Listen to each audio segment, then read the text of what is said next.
Nous voilà devant les tableaux compositeurs. Les compositeurs à 5 niveaux différents. Le premier niveau, c'est la série d'uniteurs. À savoir, il y a une aire occupée, donc un centre d'intérêt pour cette aire-là, et de ce centre-là, il part les moyens de communication. Quand il y en a une aire et que rentre en contact avec une autre aire, eh bien, il y a chaque aire avec son centre et un centre en commun pour les deux unités. C'est-à-dire que quand il y en a deux aires, il y a trois centres.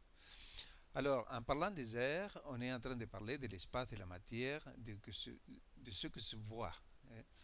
Si on parle des centres, eh bien, on est en train de parler de l'esprit, du temps. On est en train de parler de ce que ne se voit pas.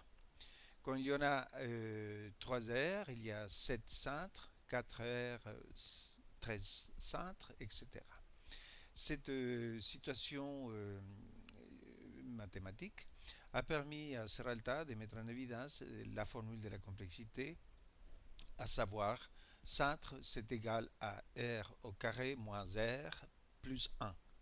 Cette formule, qui est en fait une équation, si on l'interroge et on lui demande mais qu'est-ce que se passe s'il y en a deux centres, eh bien, après de faire le calcul, on voit que la surface qui apparaît significative pour deux centres, c'est 1,618. C'est les nombres d'or, comme tout le monde le sait.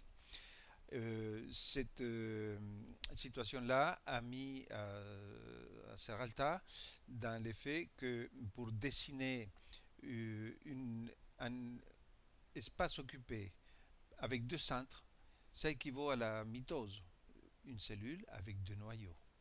Et pour lui, ceci était significatif et symboliquement très intéressant.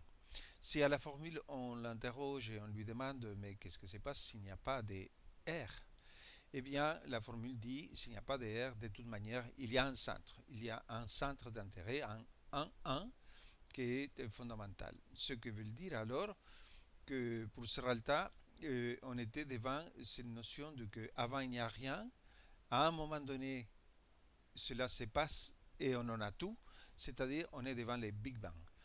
Si à cette formule-là, on lui pose la question s'il y a moins de centres, eh bien, à nouveau, c'est le nombre d'or qui apparaît, 0,618 en négatif.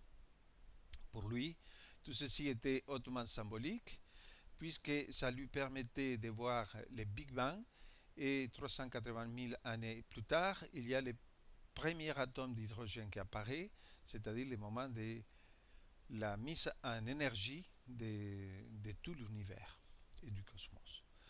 Pour Serralta, cette formule donc est une formule que lui a fait voir que trois nombres sont fondamentaux pour passer d'un système quelconque à un autre, à savoir les moins 0,618, les 1,1 et les 1,618, ces trois nombres comme étant des nombres symboliques que permettent de situer. Plus tard, on verra qu'en fait, il y en a avec cette formule 7 nombres qui sont fondamentaux pour passer d'un système à un autre.